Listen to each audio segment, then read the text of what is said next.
So Roman, he gets attacked, but that attack brings out Jey Uso, so he can get his ass beat. Like you said, ruin his chance for the title. And then the Brawns get kicked out. Oh, and by the way, Paul Heyman got choked out, so now Seth Rollins doesn't have the Brawns or Paul Heyman.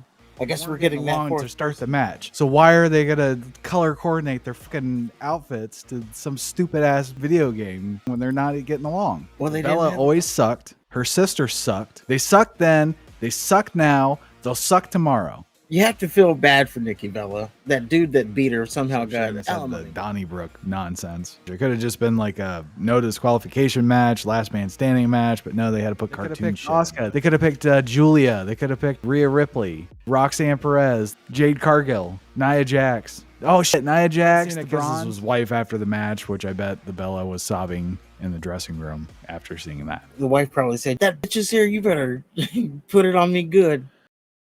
Clash in Paris. So yeah, we're in Paris, France. Walkers, Jey Uso, CM Punk, LA Knight, Seth Rollins, Paul Heyman, and the Brawns.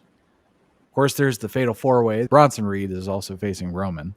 We have Seth's husband, and the Bella. There's a girls match for the girl belt. Then we have Logan Paul. He's wrestling John Cena. And John Cena just does not do these Walker segments. He doesn't want to waste his pop, I guess.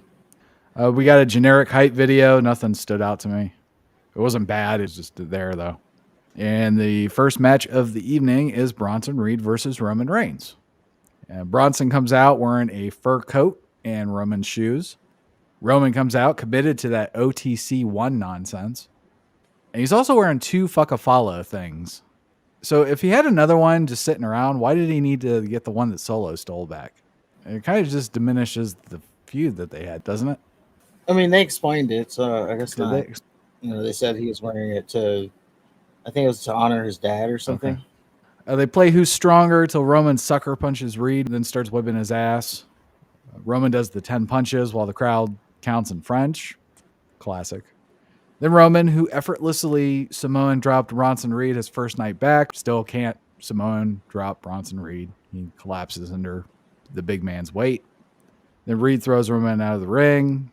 Rock bottoms him on the French announce desk. Roman recovers, slams Reed's head repeatedly into the ring post. They move back to the ring. Reed hits the world's strongest slam and starts kicking the shit out of Roman. And he hits Roman with a Samoan drop. Starts parading around the ring with Roman's shoes for some reason. And then Roman fires up, dumps Reed out of the ring. Roman hits the drive-by on the apron, then gears up for a Superman punch in the ring. The Superman punch is countered with a choke slam immediately, and then it's followed by a standing senton, which kind of reminded me of Bam Bam Bigelow. He does that. Well, he doesn't. I don't know if he did the standing senton, but he used to like immediately fall into that headbutt thing, just like the suddenness of everything. So Reed hits a Death Valley driver, then goes to pile drive Roman. I think Roman fights out, but gets super kicked out of the ring. Looks like Reed's going to go for some sort of dive, but Roman saved his life by Superman punching him back in the ring. Roman hits another Superman punch, goes for a spear. Reed blocks it, dumps Roman out of the ring again, then does his dive he was going to do earlier.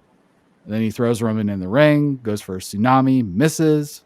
Roman goes for a spear. Reed counters that with a sit-down powerbomb. Then he climbs the ropes to go for a tsunami again. Roman gets to his feet, climbs the turnbuckles to fight Reed on there. Reed pushes him off. Roman responds with another Superman punch. Then he Samoan drops Reed off the top rope and then wins with a spear. I thought it was a pretty good match. Yeah, it was a pretty good match. Maybe it was a little slow, but that's a Roman match telling a story. 2 powerhouses don't need to be fast.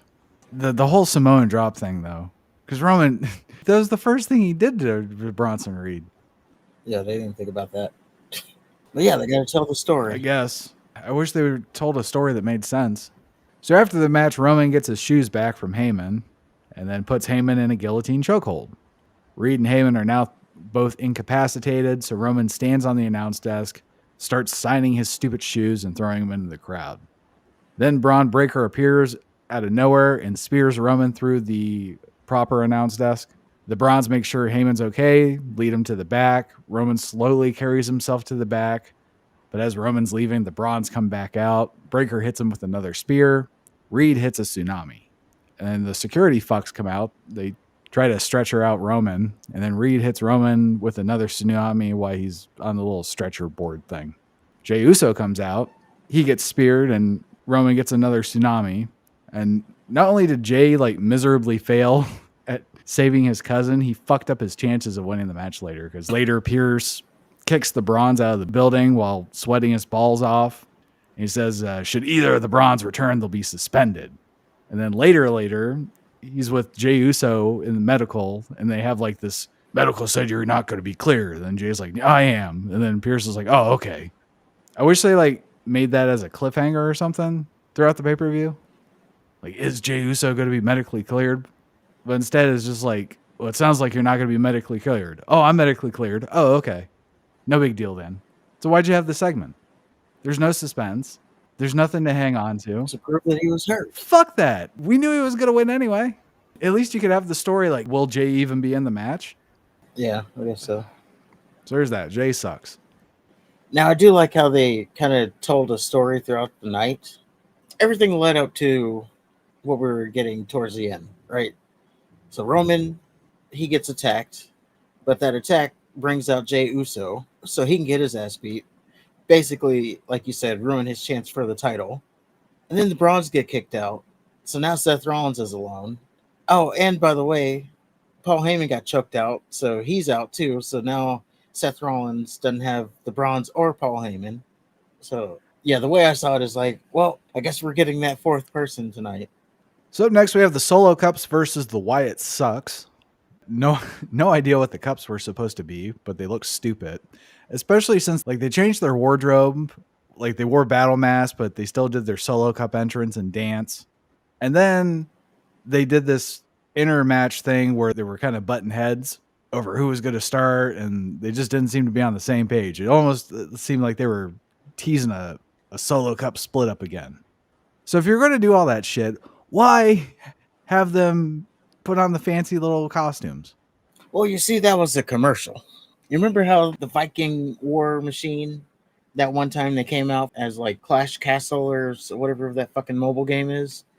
Well, this was in promotion for the Borderlands. I get game. that. I saw the commercial after that. That part of it, that makes sense. But you're also telling the story that they're not fucking getting along. They weren't getting along to start the match. So why are they going to color coordinate their fucking outfits to some stupid ass video game thing when they're not getting along? Well, they didn't have a problem. Yes, they did. They started off not having a problem. They couldn't fucking get on the same page on who was going to start the match. Yeah, that was when the problem started. In the entrance, there was no problem. By the way, I was thinking, doesn't Dawkins always start the match? What is even... I don't even know. I don't care. I just know it's stupid to have this kid commercial when you're trying to tell a story. Well, it's no kid game. Borderlands. Okay. The Sucks won somehow. Because the Street Profits aren't on the same page, and they might be breaking up. And everybody's getting excited that Ford is going to finally get his singles push. I thought they didn't want them to split. No, they want them to split. Okay. I guess they don't necessarily want them to split because everybody knows what's going to happen to Dawkins, but they want Ford to get a single push, a real singles push. Him or Carmelo Hayes is where we're at there. That's the only two you got. Wait. You got Apollo Crews still. Apparently get back from injury, so... His push is coming. Where was he getting injured from? Lifting chicken wings? Moving on, we have Seth's husband beating the Bella somehow. Now, I did hear that this was especially awful in terms of quality. And I did see the Bella completely missing a no-look crossbody. It was terrible. Seth's husband was standing on one side. The Bella jumps up on the turnbuckle and then dives completely to the right of her. In no way, shape, or form could she have possibly hit her. And then Seth's husband didn't know whether to sell or not. She's the man. I saw the awful spot with the fucking announce desks where the Bella was repeatedly slamming Seth's husband's face. It's terrible. And Seth's husband has a new move that she fucked up the transition into called the linchpin. It's stupid. But girls wrestling rules. That's the pin she used at the last pay-per-view. But yeah, she didn't hit it as smooth as she did Michael the other Cole one. made it sound like it was new. Well, it was new since that last pay-per-view. But as smooth as it could be, She hits it flawlessly. It is at the end of the day a backslide, so how impactful is it really? It's like when Vince McMahon always had people win via roll up or something, or some kind of flash pin. Like that was his go to finish. You're dominating the whole match, and then you get a flash You pin, get a quick one. and then you're looking like a doofus. You couldn't kick out of a roll up after you've been beating this person's ass for how long? So Woods had a small cradle that he named the Backwoods. So he named it an actual move. And it's like, well, it's still just a small cradle. So how impactful. I just know that this match has been pretty panned. I'm going to give him a break. I'm not even going to talk about it. Well, they need to stop gaslighting these girls that sucked in their prime. The Bella always sucked. Her sister sucked. Everybody in that fucking diva era sucked. They need to stop bringing them back. People need to stop fucking wanting people to come back and then expecting them to have this great match. When they suck then, they suck now, they'll suck tomorrow. Foreshadowing. Well, you have to feel bad for Nikki Bella. I don't feel bad for her at all. You know why she's back. That dude that beat her somehow got alimony. I don't care. She needs to stop wrestling. And Becky Lynch fucking sucks. You're not the only one who says that. I think Kevin Nash said that this week. She's terrible. She looks terrible. Whatever. I don't care. Well, next we have Rusev versus Sheamus in a good old-fashioned Donnybrook match. The hype video was excellent. Although they cut out the part where Rusev cut around the corner and went, Sheamus! Which was my favorite part of the whole feud. So they both make their entrances and just start brawling, as you'd expect. Then it spills to the floor, and Sheamus sets up a Slim Jim table. Rusev recovers and sets up another Slim Jim table beside Sheamus's. Then Rusev teases suplexing Sheamus through the tables, but that gets blocked. And Rusev ends up getting a kendo stick and beating the shit out of Sheamus in the ring with it. Then he does Sheamus' stupid 10-beat move. And Rusev exposes one of the top turnbuckles, tries to whip Sheamus into it, but it's countered. And Sheamus beats the shit out of Rusev with the kendo stick. And he gets not one, not two, but 3 chairs. And then only tries to use one, which Rusev blocked. And then he knocks Sheamus on his ass, pummels him with the chair before wedging the chair in the corner. Sheamus does the Shinsuke, come on, while Rusev is kicking the shit out of him before Sheamus hits a running knee. Then he does this stupid 10 beats move to Rusev. They spill the floor again, so Sheamus can hit his stupid move twice. The second one while holding his shillelagh. Michael Cole's like, this is the most devastating 10 beats to the belt or whatever. Sheamus throws Rusev into the ring, goes for a white noise. Rusev escapes, but then Sheamus sends him headfirst into the corner that had the chair Rusev wedged in earlier. And Sheamus hits a razor's edge. Rusev is able to roll out of the ring to avoid the brogue kick. Sheamus does another awkward top rope spot and gets nailed with a kendo stick midair. Rusev then rock bottom Sheamus through the wooden bar that they had set up ringside. Like he set up the steel steps and it's pretty cool. And Rusev throws Sheamus into the ring, locks in the accolade, but Sheamus is able to stand up and slam Rusev into a couple chairs that the girl ref was kind enough to position perfectly in the center of the ring for him. Then they go to the floor again, fight in the timekeeper area, then climb the whiskey barrels ringside for some reason, where Rusev then locks in another accolade. Sheamus fights out, so Rusev tries to rock bottom him off the whiskey barrels onto the Slim Jim tables that were set up earlier. Sheamus blocks that and then picks Rusev up and hits a white noise through both tables. Somehow, Rusev gets to the ring first, grabs Sheamus's shillelagh, but he's immediately met with a brogue kick. Then they trade punches before Rusev breaks the shillelagh across Sheamus's back.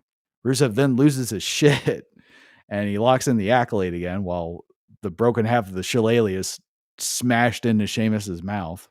Then he pulls Sheamus back all the way, so it's basically just like a chokehold.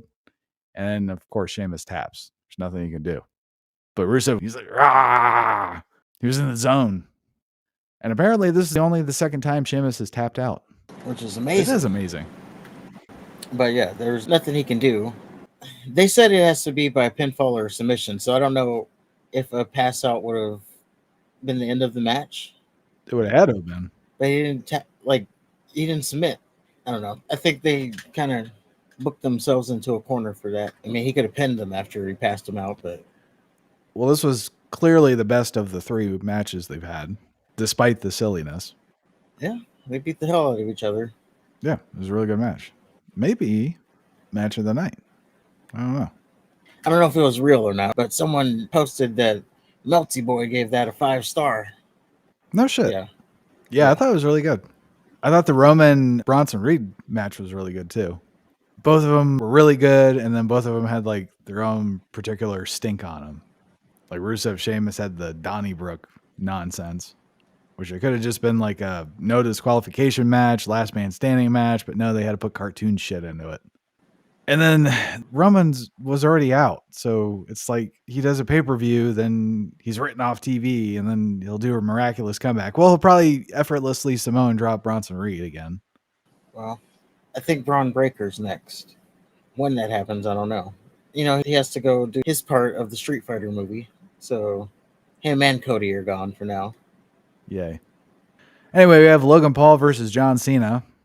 And it started off with Cena showing off how strong he is, but turns out Logan Paul is just as strong. And Paul mugs to the crowd way too fucking much. Like every time he does something, he'll look at the crowd.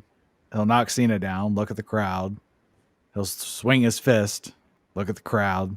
Just, god damn it. Cena tries to fight back. Paul hits him with a blockbuster. They fight some more. Paul is still more interested in the crowd than the match. And then Cena hits a 5-knuckle shuffle, goes for an FU. Paul escapes that, lands on the apron so he can hit a buckshot lariat. Paul goes for a frog splash, and Cena gets his knees up, then hits his FU. Then Cena immediately goes for a second FU. Paul blocks it after just taking the first FU.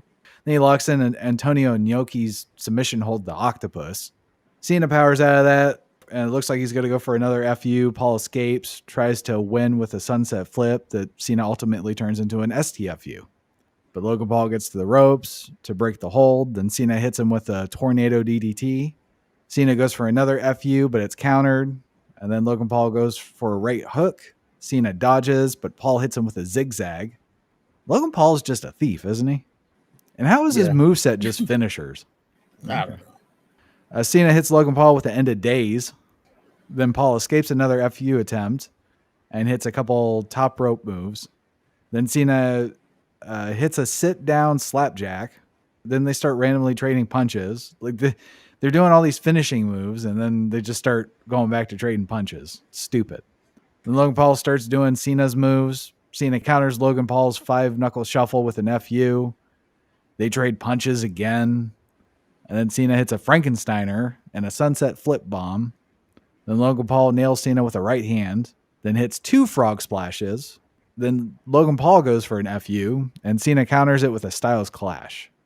Then Cena tries an FU off the top rope. Paul tosses Cena off, and then does a diving crossbody. Cena rolls through it, hits an FU, then goes for a second FU because, you know, we can't just win with one fucking finishing move anymore.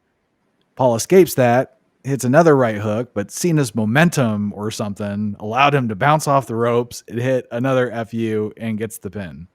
Okay. And then Cena kisses his wife after the match, which I bet the Bella was sobbing in the dressing room after seeing that. The wife probably said, "That bitch is here. You better put it on me good. Remind her who you're with." So I had absolutely no interest in this match, but I did hear how great this match was. I didn't see it. It was just one of the matches where everything was a finishing move. Everything gets kicked out of. And I hate that momentum shit. Somehow that wins the match. Well, I did like the match. So yeah, Cena's doing like people's moves to like pay homage to them. He only has like 1, maybe 2 matches left. You know, he's not going to be able to work with everybody, so that's his like paying tribute to everybody who helped him build his career. So like the Styles Clash and End of Days, Baron Corbin. I remember him being a big Cena feud. I can't remember. Maybe they had a match or two. But yeah, so he's paying tribute to all these people. That's like the new thing he's doing. The only problem is he's hitting their finishers and it's being kicked out of. Yeah. So it kind of diminishes the finishers. All of them. I get it if you do it and then you win with that. Like if he had hit the Styles Clash and won that way. But, you know, it's just being kicked out of. And yeah. Don't necessarily like that, but the idea of it, I do. That's why I had a problem with Logan Paul doing it. Every move he's hitting is somebody's finisher, but it's not winning the match. Or like you said, he's just a thief. He is. Well, after that, they did the attendance, but it was in French, so I didn't give a shit. That guy needs to like pick a side. You know, he's like gray on the side and dark black on the top. Like, pick a side, man. Either go gray or don't. You know, it's either a toupee or he's dyeing it. Probably a toupee. You know what? I could see people actually specifically dyeing that. That's a style. Yeah, I got some gray. I want but, the Raj Al you know, Ghul. I'm still jet black on the top. It's just how nature works. Seth Rollins is interviewed in the back. He was dressed as Freddy Smurf, so good for him. He says he's not worried about his buddies being banned and not helping him tonight. He just looked ridiculous. I couldn't get past that. Fair enough. He has a plan. Which leads us to Jey Uso versus LA Knight versus CM Punk versus Seth Rollins. This is the fatal four-way for the other belt. And it was just another fatal four-way match. Knight, Uso, and Punk teamed up to set up a table. They all, ganged up on Rollins before Jey Uso turned on Punk for no reason. Punk ends up hitting Uso with a GTS. Rollins came out of nowhere with a curb stomp. That got a 2 count. Rollins goes to the floor, curb stomps both Uso and Knight, grabs a chair. Rollins sets Punk's head on the chair, goes to curb stomp. Punk threw it, but Punk moves. Rollins' knee gets fucked up, and Rollins says, "Oh, shit!" Punk hits a GTS, but he can't just win with fucking one finisher, so he goes for another. Then Seth's husband has the audacity to come into this bullshit after the match she just had earlier, wearing a stupid black hoodie because these uncreative fucks can't think of anything different. Yeah, Rollins wins, and the feud that already wasn't interesting just became fucking unbearable. Because you know what's going to happen. What's that? AJ Lee's going to come. There's no other reason why Becky Lynch would be involved in this shit if AJ Lee wasn't going to come back. Well, that was the idea. It could have also not been AJ Lee. It wouldn't have been anybody else. It's the husbands versus the wives. There's no other reason why Becky... Because they would have picked some other chick to be part of the Judgment Day. Or whatever the fuck, the Vision. They could have picked Asuka. They could have picked Julia. They could have picked Rhea Ripley. They could have got her back on the dark side. They could have picked Roxanne Perez. They could have picked Jade Cargill. Nia Jax. Oh, shit. Nia Jax, the Bronze. Well, I thought it was, again, something that played good into the story. Yes, it could have been any of those women, but everybody's been banned. Everybody's gone or hospitalized. So his group's not there. So who's there? Who also happened to have a match that night? His wife. So it made sense. Oh, he just had his wife bail him out. Mm. So at that point, it was still up in the air. Is she joining the group, or is this just a wife helping out her husband? She's part of the main event storyline now. That's what she did. After having that bullshit of a match, she got rewarded by being thrusted into the main event storyline. And CM Punk's wife is going to be thrusted into the main event storyline. And guess what? She sucks too. Name me one good AJ fucking Lee match. Remember that classic AJ Lee highlight reel that we were watching earlier? You don't, because it doesn't fucking exist. She was a better character than wrestler, I would say. I mean, the stuff she was doing with CM Punk, and she was a schizophrenic whore. She made out with Daniel Bryan and Dolph Ziggler. And she played the stupid crazy shit poorly. Oh. She was terrible. Anyway, that was Clash in Paris. There's 2 good matches. And we are on our way to WrestlePalooza. Yeah, I don't know what else to say about Clash in Paris. I mean, it was good for what it was. Like, it was to progress the story, and they did that. Whatever story they were progressing, they did it. What'd you think of the crowd? Same as they usually are, which is crazy. They didn't grind your gears? Not as much as like the first time. I just heard people bitching about the crowd. I was just curious. But next week we have WCW Spring Stampede 1999. It's in Tacoma, Washington. The main event is Sting, Hollywood Hogan, Nature Boy Ric Flair, and DDP in a 4 corners match for the WCW World Heavyweight title. What does that even mean? Was what? a four corners, but a fatal four way. I'm guessing that it's like the tag thing where two men will fight while the other two men are ringside. That's my guess. Randy Savage is serving as the special guest referee. Oh, good for him. Other matches are Booker T facing Scott Steiner again, this time for the U.S. title. And Kevin Nash and Goldberg are having their rematch. And then we have the tag match. Chris Benoit and Dean Malenko versus Raven and Perry Saturn. Well, I know it's going to be hard hitting. I guess they're friends again. Yeah. They're flock again. Even though Saturn desperately wanted to get away from Raven. Of course. So is Raven a babyface at this point? I don't know what Raven is. I think Raven's on his way out. It's on his way to EC Dub. I don't even know if EC Dub's a thing anymore. Yeah, this timeline is kind of confusing me. Since we're watching ECW on the other side.